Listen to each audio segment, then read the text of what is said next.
Chris Cuomo here. Welcome to NewsNation. Tonight we witness history. In a few moments, President Joe Biden will give his farewell address. Now, his legacy at the moment likely involves the fiasco of his forced withdrawal from the 2024 presidential race and the obvious implications thereof for his party and for the country. But how his service ends is not as meaningful to me in assessing Joe Biden as where it began. Now, he started serving in the U.S. Senate as one of the youngest ever sworn into the position. Did you know that? He was just 30 years old, the constitutional minimum age allowed. In fact, Biden won the election and wasn't 30 yet. So why could he serve? Because he was 30, his birthday's whenever it is, before he was sworn in. The law, therefore, allowed him to go, and there you go. However, the moment that shaped him that I'm referring to was just before that. The event that would shape him as a person and a servant occurred on a wintry afternoon in December 1972. We should all know the history by now. His first wife, their 13-month-old daughter, dying in a car accident. His two young sons, Bo and Hunter, badly injured, but survive. The trauma so intense it would shape him bones deep, and here he is now. Before I begin, let me speak to important news from earlier today. After 8 months of nonstop negotiation, my administration, a ceasefire and a hostage deal has been reached by Israel and Hamas, the elements of which I laid out in great detail in May of this year. This plan was developed and negotiated by my team and will be largely implemented by the incoming administration. That's why I told my team to keep the incoming administration fully informed, because that's how it should be, working together as Americans. This will be my final address to you from the American people from the Oval Office, from this desk as president. And I've been thinking a lot about who we are and maybe more importantly, who we should be. Long ago in New York Harbor, an iron worker installed beam after beam, day after day. He was joined by steel workers, stonemasons, engineers. They built not just a single structure, but a beacon of freedom. The very idea of America was so big, we felt the entire world needed to see. The Statue of Liberty, a gift from France after our Civil War. Like the very idea of America, it was built not by one person, but by many people, from every background and from around the world. Like America, the Statue of Liberty is not standing still. Her foot literally steps forward atop a broken chain of human bondage. She's on the march, and she literally moves. She was built to sway back and forth to withstand the fury of stormy weather, to stand the test of time because storms are always coming. She sways a few inches, but she never falls into the current below. An engineering marvel. The Statue of Liberty is also an enduring symbol of the soul of our nation. A soul shaped by forces that bring us together and by forces that pull us apart. And yet through good times and tough times, we've withstood it all. A nation of pioneers and explorers, of dreamers and doers, of ancestors native to this land, of ancestors who came by force. A nation of immigrants came to build a better life. A nation holding the torch of the most powerful idea ever in the history of the world, that all of us are created equal, that all of us deserve to be treated with dignity, justice, and fairness, that democracy must defend and be defined and be imposed, moved in every way possible. Our rights, our freedoms, our dreams. But we know the idea of America, our institution, our people, our values that uphold it are constantly being tested. Ongoing debates about power and the exercise of power, about whether we lead by the example of our power or the power of our example, whether we show the courage to stand up to the abuse of power or we yield to it. After 50 years at the center of all of this, I know that believing in the idea of America means respecting the institutions that govern a free society, the presidency, the Congress, the courts, a free and independent press, institutions that are rooted, they just might not reflect the timeless words, but they echo the words of the Declaration of Independence. We hold these truths to be self-evident. Rooted in the timeless words of the Constitution, we the people. Our system of separation of powers, checks and balances, it may not be perfect, but it's maintained our democracy for nearly 250 years, longer than any other nation in history that's ever tried such a bold experiment. In the past 4 years, our democracy has held strong. And every day I've kept my commitment to be president for all Americans through one of the toughest periods in our nation's history. I've had a great partner in Vice President Kamala Harris. It's been the honor of my life to see the resilience of essential workers getting us through a once-in-a-century pandemic, the heroism of service members and first responders keeping us safe, the determination of advocates standing up for our rights and our freedoms instead of losing their jobs to an economic crisis that we inherited. Millions of Americans now have the dignity of work. Millions of entrepreneurs and companies creating new businesses and industries, hiring American workers, using American products. And together, we've launched a new era of American possibilities.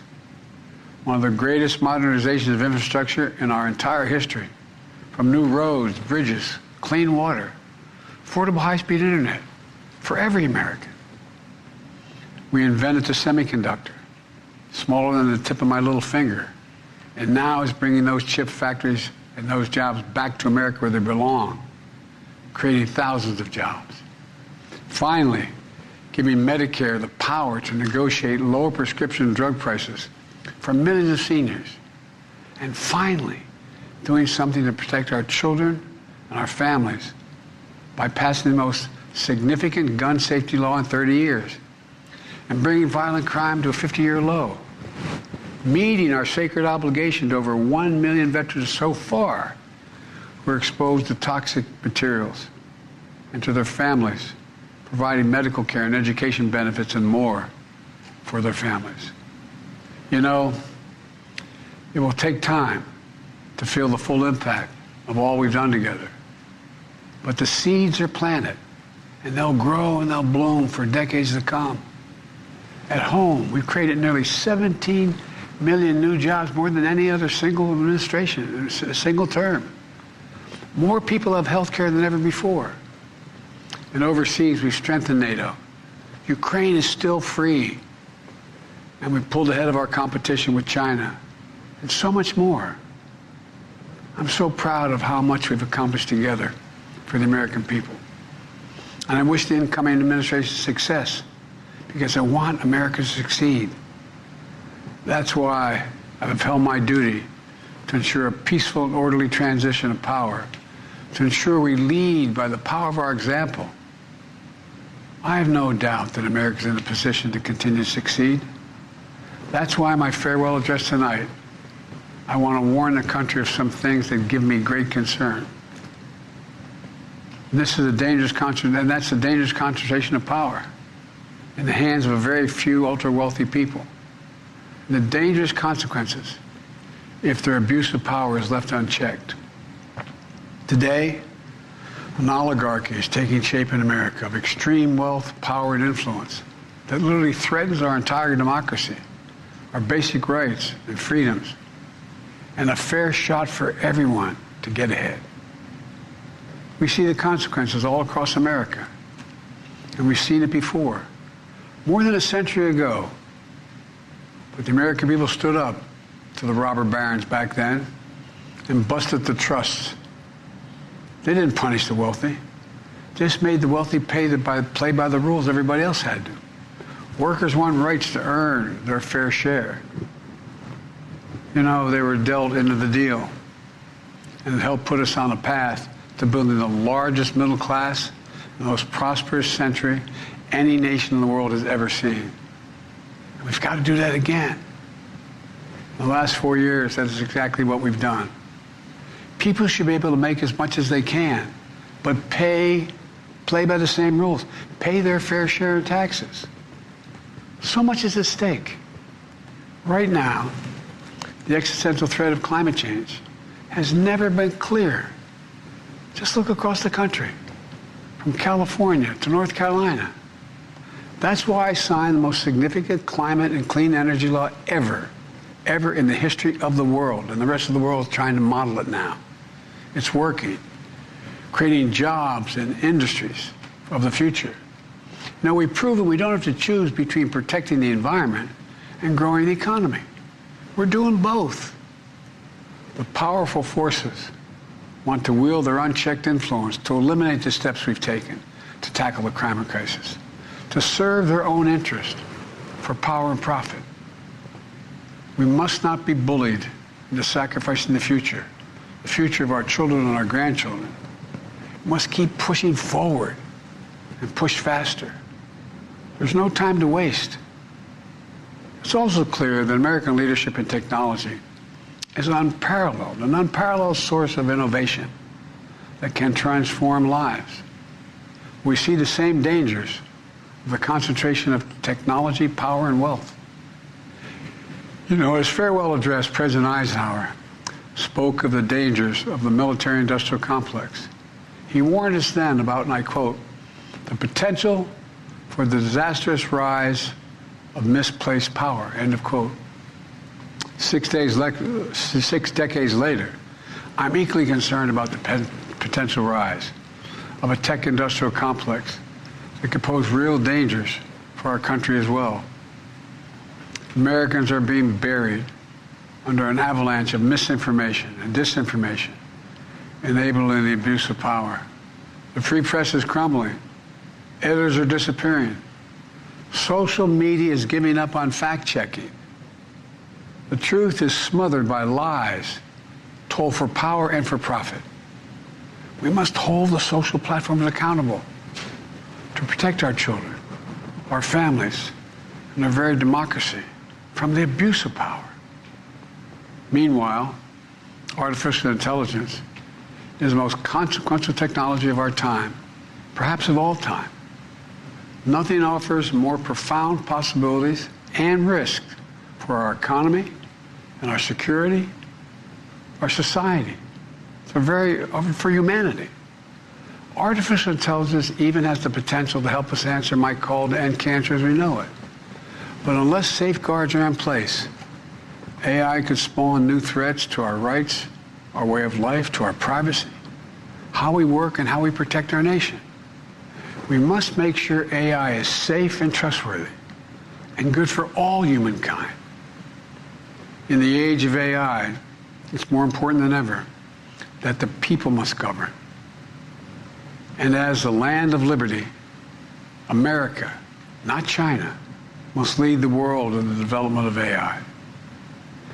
You know, in the years ahead, it's going to be up to the president, the presidency, the Congress, the courts, the free press, and the American people to confront these powerful forces. We must reform the tax code, not by giving the biggest tax cuts to billionaires, but by making them begin to pay their fair share. We need to get dark money. That's that hidden funding behind too many campaigns contributions. We need to get it out of our politics. We need to enact an 18-year time limit, time and term, for the strongest ethics reforms for our Supreme Court. We need to ban members of Congress from trading stock while they're in the Congress. We need to amend the Constitution to make clear that no president is immune from crimes that he or she commits while in office. The president's power is not limited. It's not absolute, and it shouldn't be. And in a democracy, there's another danger to the concentration of power and wealth. It erodes a sense of unity and common purpose. It causes distrust and division. Participating in our democracy becomes exhausting and even disillusioning. And people don't feel like they have a fair shot. We have to stay engaged in the process. I know it's frustrating. A fair shot is what makes America, America. Everyone's entitled to a fair shot. Not a guarantee, but just a fair shot. An even playing field. Going as far as your hard work and talent can take you. We can never lose that essential truth, remain who we are. I've always believed, and I've told other world leaders, America can be defined by one word: possibilities. Only in America do we believe anything is possible. Like a kid with a stutter from modest beginnings in Scranton, Pennsylvania, and Claremont, Delaware, sitting behind this desk in the Oval Office as President of the United States. That's the magic of America. It's all around us. Upstairs in the residence of the White House, I've walked by a painting of the Statue of Liberty I don't know how many times. In the painting, there are several workers climbing on the outstretched arm of the statue that holds the torch. It reminds me every day I pass it of the story and soul of our nation and the power of the American people. There's a story of a veteran. This is a veteran, the son of an immigrant, whose job was to climb that torch and polish the amber panes so rays of light could reach out as far as possible. He was known as the keeper of the flame. He once said of the Statue of Liberty, quote, speaks a silent universal language, one of hope, that anyone who seeks and speaks freedom can understand. Yes, we sway back and forth to withstand the fury of the storm, to stand the test of time. A constant struggle, a short distance between peril and possibility. But what I believe is the America of our dreams is always closer than we think. And it's up to us to make our dreams come true. Let me close by stating my gratitude to so many people, to the members of my administration, as well as public service and first responders across the country and around the world. Thank you for stepping up to serve. To our service members and your families, it's been the highest honor of my life to lead you as Commander-in-Chief. And of course to Kamala and our incredible partner, the historic Vice President. She and Doug have become like family. And to me, family's everything. My deepest appreciation to our amazing First Lady who's with me in the Oval today. For our entire family. You're the love of my life and the life of my love. My eternal thanks to you, the American people. After 50 years of public service, I give you my word. I still believe in the idea for which this nation stands. A nation where the strength of our institutions and the character of our people matter and must endure. Now it's your turn to stand guard. May you all be the keeper of the flame. May you keep the faith. I love America. You love it too. God bless you all. May God protect our troops. Thank you for this great honor. Ladies and gentlemen, President Joe Biden. You will keep the flame. You must keep the faith. I love America, and I know you do too. Our institutions must be strong, and the character of our people must be strong. It was a positive, at times poetic, strong, and clear message as a presidential farewell. Joe Biden said a few things that will get people's attention.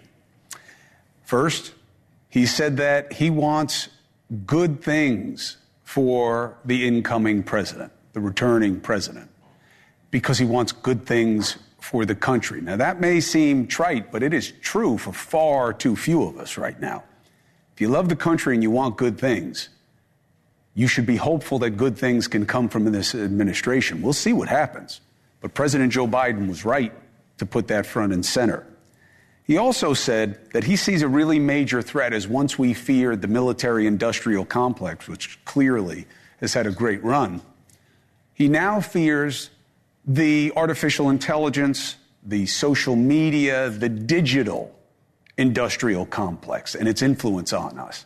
And I think it's something we talk about too rarely. In fact, I think President Joe Biden spoke about it too rarely, but I'm happy he spoke about it tonight.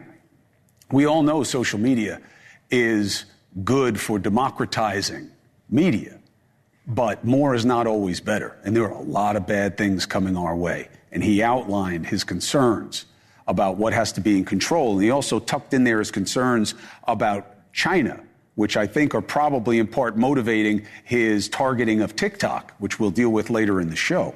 And then he said something that is going to have the Democrats talking and the Trump folk upset, which is he took time in his farewell address to mention that a president should not have absolute power. And he was obviously talking about the immunity that the Supreme Court suggested happens to the pendency of the presidency. And he said a president should be held accountable for the crimes that they commit. Obviously, that was a direct nod to Donald Trump. It will be remembered, but it shouldn't be all-consuming.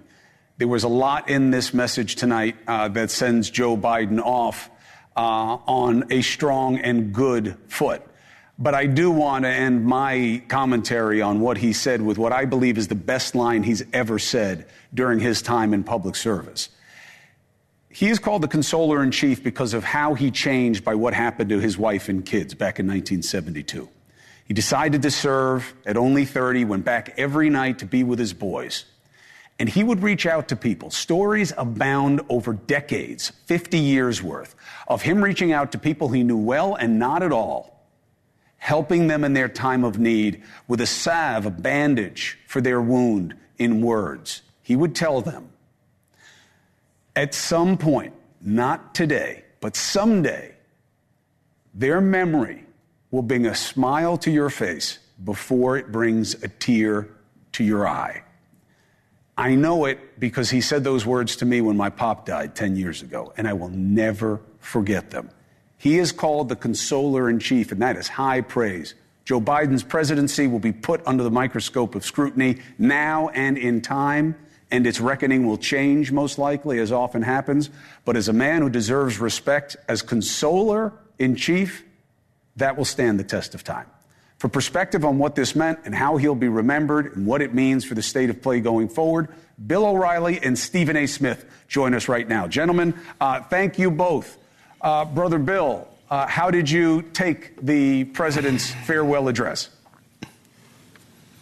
I'm a little confused on some of the things that he says, but, you know, it's small ball to criticize him at this point. Yep. He's an outgoing president who did not have a good experience, according to the American people, that he so lionized tonight. Only 36%, according to the poll that came out today from CNN, think he did a good job in office. That's lower than Richard Nixon. So he's on his way out with not a lot of accolades. There were three things that caught my attention. Who are these oligarchs that are threatening my freedom? Why wouldn't you take a paragraph to tell me who exactly those oligarchs are? I'd like to know. All right? I don't know what he's talking about. Then he goes back to the fair share in taxes, the Bernie Sanders echo. They've never defined what fair share is. It goes on and on and on. This was a real stunning soundbite. Climate change legislation is working. Well, it's not working in California, is it? I want my head snapped back. Then he took the shot, as you rightly pointed out, against Trump. Why? Why would you do that if you're trying to hand off in a very smooth and positive manner? Why take the cheap shot? I don't know. So all in all, Joe Biden will go quietly into the night. Not going to hear much from him. Other than there'll be things emerging that he allegedly did that will capture some attention. So that's my summation of his speech tonight. Stephen?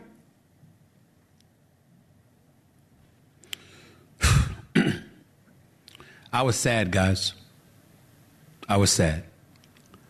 Of course, the president is entitled, and he should give a farewell speech.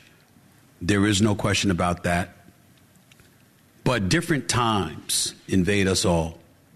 And when you see the times that we live in, sometimes you see something and you just say silence or a simple goodbye would suffice. And that's how I felt about the president tonight. I have heard throughout my entire life what a good and what a decent man he is, what a family-oriented individual that he is, some of the tragedies, the unspeakable tragedies that he has suffered. And our hearts go out to him. And we recognize the fact that he was in the Senate for decades, and that he served this country to the best of his ability. But inevitably, that old Janet Jackson song, "What Have You Done For Me Lately?" comes to mind. And when we see what transpired, when we witness what has transpired over the last year plus, and you were supposed to step away, you were supposed to be a transitional president, and you didn't do that. And you decided that you wanted to stay in the race. And then you got exposed because you showed up on a debate stage June 27th, and you were not what people on the left had purported you to be. And then you ultimately was forced out by a party. And the candidate, Kamala Harris, was somebody that you immediately endorsed. And then in the aftermath of all of that, we've heard all of these things about how, he immediately endorsed her because former President Barack Obama didn't necessarily want to do that, and others didn't want to do that, like Nancy Pelosi, and he was certainly not going to acquiesce to them, et cetera, et cetera. And then you force yourself to embrace and inhale conversations about what you did with open borders from the day your first day in office, what you did with the war in Afghanistan, et cetera. You think about all of these things, and then you're walking out of office when clearly the mandate was more so against you than necessarily for Donald Trump. And then you're talking to the American people tonight, and you're telling them we're a nation of laws, and like Bill brought up, whether it's climate change or whether what you alluded to, Chris, in terms of the Supreme Court's ruling about how this is not a dictatorship, president can operate with impunity, et cetera.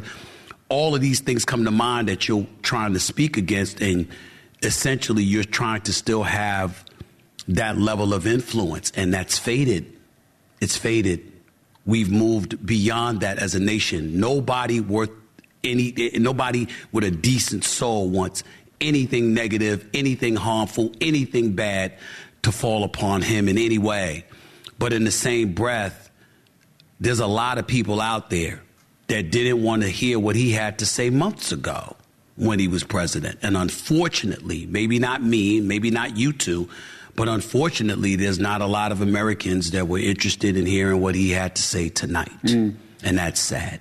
Well, the moment has passed. Let's do this. We all agree his time is done. He said what he had to say. I appreciate your takes on it. Let's take a break and come back and talk about what we're dealing with right now. What should be the most important pick that he's making in terms of domestic choices is going to be the head of the DOJ, because all this noise that you were just hearing from Bill and Stephen A. about the intrigue surrounding leadership. Pam Bondi was there today. She caused controversy. Is it fair that she was put in that position and held to the standard she was? 4 minutes and 5 seconds, we'll take it apart. Also, there is now tentatively a deal reached that should be triggered on Sunday between Israel and Hamas. Is it the right deal? I will tell you what my headline concern is about it, and we'll have somebody take us through what it could mean and why it happened. Also, is TikTok going to be knocked off the American market? And some of the best news in regulations I've experienced in decades happened today. Did you hear what they did about what's in our food? All coming up.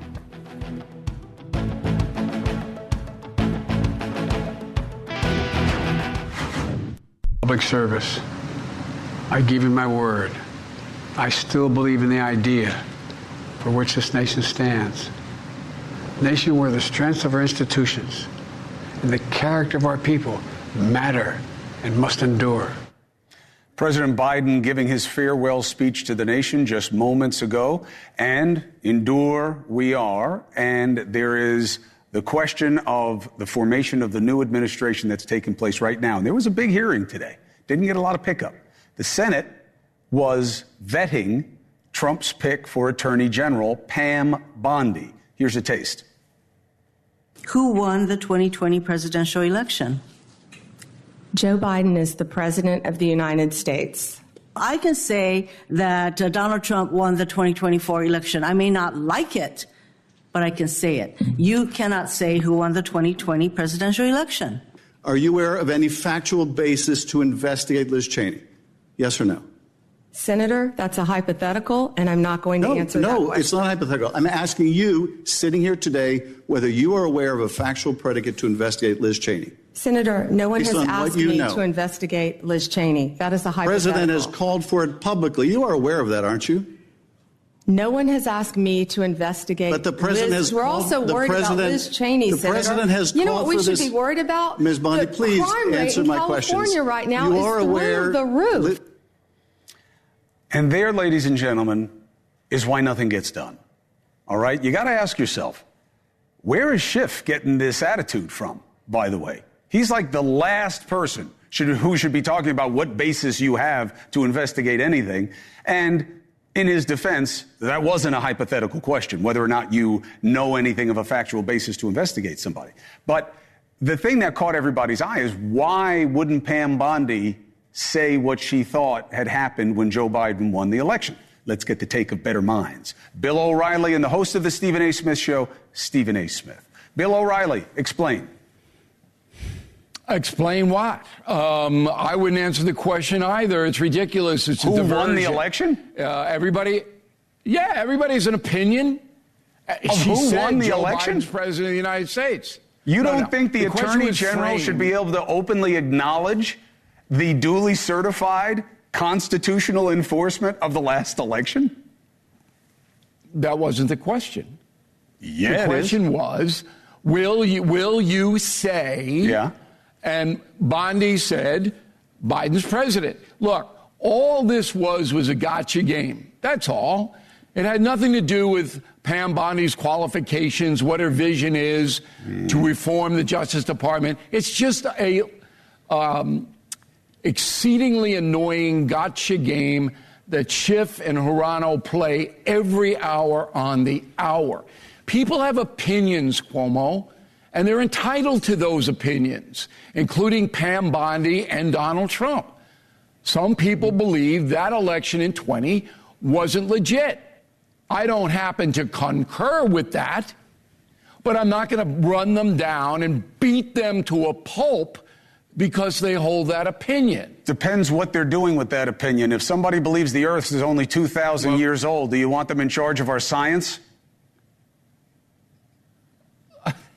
I don't understand that question or that analogy at all. It's an opinion without factual basis. That's all I'm saying. She can have an opinion about how she feels about the election, right. But either the guy won, and that's why the election was certified, or he didn't. She said he won. She did not say he won. She said he is president and he was sworn in. She said he's president of the United States. She didn't say he won. And we know why he didn't. But let me give it to Stephen. Am I making too much of it, Stephen? In essence, you are, but I don't blame you for doing so, Chris, because I can't. Let me preface my comments by saying something that might shock people. I think Bill O'Reilly is a brilliant man. I think that this guy, it's an honor to be on the air with him. It was an honor to sit next to him, and I sincerely mean that from the bottom of my heart, because you're sharp as a tack. But being as sharp as you are, Bill, to not grasp what Chris Cuomo is saying, you know better. You know better. I'm going to get on you while I'm complimenting you. I'm also going to get on you, Bill, because she's there. She is on this. She is in Capitol Hill because she is trying to receive confirmation as the next Attorney General of the United States of America. Right. So the questions that they were asking her, although I believe it's a lot of pomp and circumstance that comes with it, you lost the election, give it up, etc. At the end of the day, when you are an aspiring Attorney General of the United States of America, you could answer those questions. And the fact that you can't answer those questions speaks to whatever level of power people fear Trump may try to implement in order. She didn't they're going to think that way. They're going to think that way, Bill. Stephen, she didn't want to turn it into a circus about her opinion of the 2020 election. I'll take it a step further. I would, if I were the Attorney General, appoint a special counsel to look back at that election and get everything possible to reassure all Americans that there wasn't massive fraud. That's what I would do. Okay. But she didn't want to turn it into a circus of election denial, and she was smart not to do that, fall into that trap. Damn it, Bill O'Reilly, I wish you were in Capitol Hill for the Attorney General spot, because you would have sat up there and answered the questions and then told them to kiss you know what, because I'm here for bigger purposes and for bigger issues. You would have said, Bill O'Reilly, excuse me, wasn't I the person that represented Donald Trump when it came to potential election interference in the state of Pennsylvania? Wasn't I the attorney who represented him with the whole hush money trial? What the hell do you think I'm going to say, senators? I'm not going to say anything that goes against what my defense was for him, you idiot. That's what Bill O'Reilly would have said. But you're going to sit here on CUOMO I wouldn't have called I got to say something totally different? I wouldn't have called Schiff and Mazie idiots, but I would have said... They're not idiots, but I would just say you would have said it. Well, that's debatable. I am not going to make this hearing about election denialism. Pam Bondi, I think I helped get her into that seat. How? Because when Gates was recommended, I said, no way, this is going to happen, and Pam Bondi should get it, and presto. I believe it. No, but that's true, though. He said it to me. It happened. He said it to me, and I'll tell you what. And I know people will get upset about this. Bill's got cachet, and this show has cachet. I dealt with Pam Bondi. I've seen her do the job. I know the allegations that I thought were going to get drilled into. Maybe it's a 2-day hearing, so maybe tomorrow. She's going to have to make the case about her time as a lobbyist and her connection with Trump. I think that actually what you lay out, Stephen, will be a really handy device for her about, her representation of him and now representation of the Constitution. But I got to tell you, I know the left is going crazy about her. I don't share their concerns. I really don't. And that's because I have the benefit of knowing her.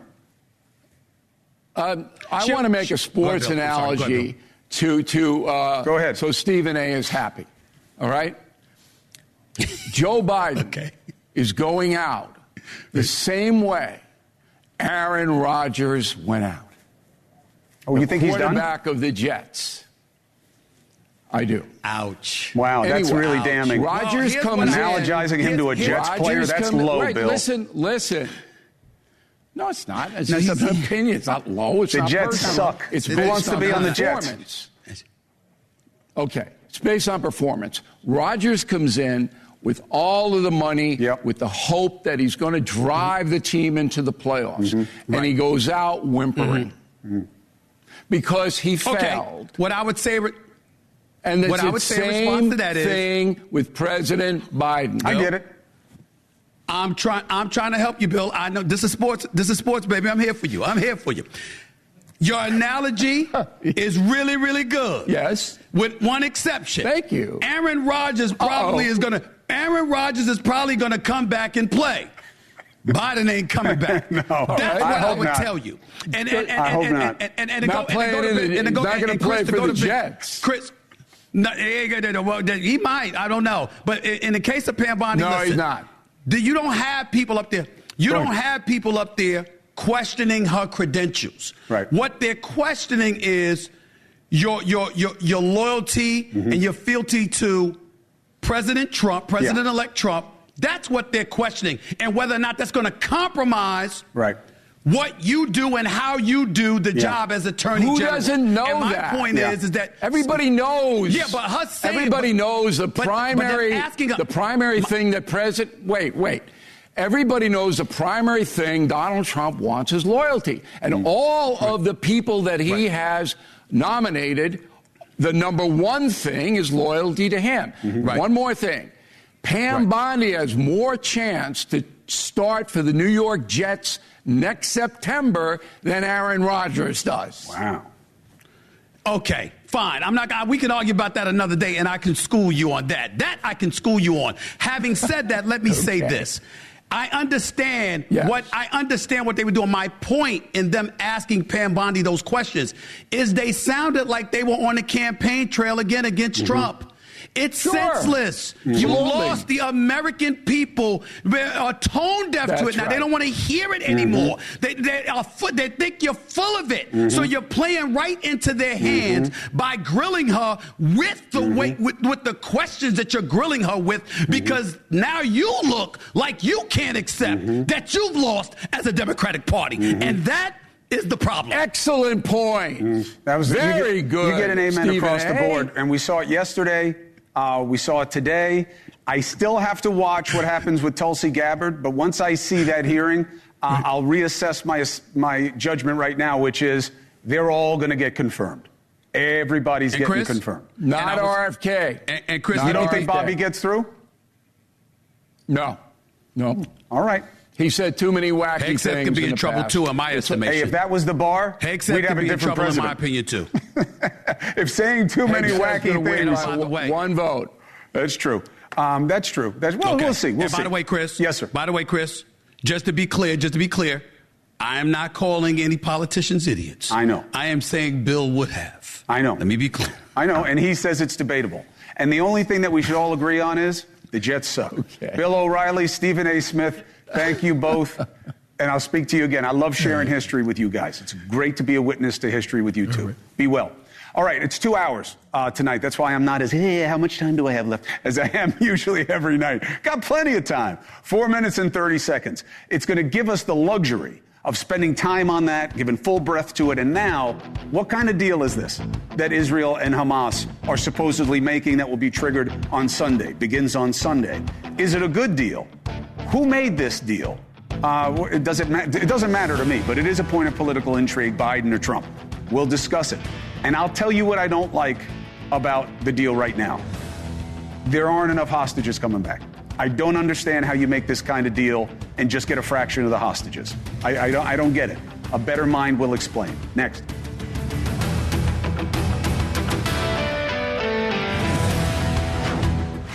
There was a ceasefire deal announced between Israel and Hamas, which is supposed to start on Sunday, all right? We got to be iffy about this. It's in 3 phases. The second and third are in draft form, so really it's just focusing on the first one. Hamas releases 33 hostages, women, elderly, the wounded, and ill, okay? In return, Israel releases 50 Palestinian prisoners, including 30 security prisoners. Okay, so it's the opposite, right? Hamas is keeping men, and it's bad men that they want, okay, who are all serving life sentences, by the way. So this is first phase. There's also humanitarian aid, which is the right thing to have in there. Now, the question is, will it ultimately lead to the IDF pulling out of Gaza and the release of more hostages? That takes us to what 2 and 3 brings, and it's going to take time. Let's bring in Frank Lowenstein, okay? He served as the former U.S. envoy for Israeli-Palestinian negotiations under President Obama. Help me understand, Frank. I want the people back. I don't understand why any deal doesn't begin with give me the people back. I get that the leverage is out of there, but that's what the deal's about, and that's what the United States and the other friends and allies are about, to keep a deal even if you give away your main shit. Haven't they had them just too long to justify letting them keep these people? Absolutely. I mean, they should have let him out months and months ago. The problem is fundamentally that in order to release all the hostages, Hamas is insisting on a full end of the war and a complete IDF withdrawal from Gaza. And Netanyahu has just flatly refused to do that. In fact, he's been quite clear that he intends to resume the war as soon as this 6-week period is over. So the best way to look at it really is that we're getting some hostages out, which is an incredible thing for them and their families. And there's humanitarian assistance going into people that are really in dire straits in Gaza, and that was urgently needed. Whether it gets extended or not will really be a function of whether Donald Trump decides that he wants to put a little pressure on the Israelis. Because if he doesn't, and they're left to their own devices, we're looking at 6 weeks at the best, and half of the hostages out. You know players involved in this, and you know the dynamic. The idea that this wasn't Biden, it was Trump, because he said there'll be hell to pay if it's not done by the time I get in there. Why do you think this deal got done? Well, that was not a particularly credible statement. I think the people in Gaza would basically say something along the lines of, we're already in hell. What more can you do to us? But what Trump did do, according to the Israelis, is he put a lot of pressure on Netanyahu, who's really been very reluctant to agree to a ceasefire, as you know, for the last months. He's got an extreme right coalition that's threatening to pull his government down if he agrees to a ceasefire. So what Trump did is he switched the balance in Bibi's political calculus from the extreme right in his coalition to the United States. And that was a very positive thing in getting us over the line. And that being said, Biden's worked tirelessly on this for the last 8 or 9 months and really deserves the lion's share of the credit, getting the deal done in the end. Does your gut tell you that Bibi respects the deal? Yeah, although I did one of these deals in 2014 I know. With Secretary Kerry, and it fell apart within hours of the sides signing on. So I think it's important that they have an implementation mechanism, which they've created in Egypt to try to hold people's feet to the fire. Anytime you have a deal that both sides felt sort of pressured into accepting, which is I think what you have here, right, then the risk is that they're just not really going to be committed to following through on it. So it's going to take a lot of external impetus to keep this on track. And also, you can't forget, whatever you think of Bibi Netanyahu, he's making a deal with terrorists. Frank Lowenstein, this is uncertain at best. We'll be watching it. I wish more people were going to come home. I don't know that any are going to come home yet. We'll see. We'll see. Thank you very much. All right. We got 2 hours tonight. Special edition of Cuomo because of what we've been dealing with. Come right back, and I'll tell you something that we have for you.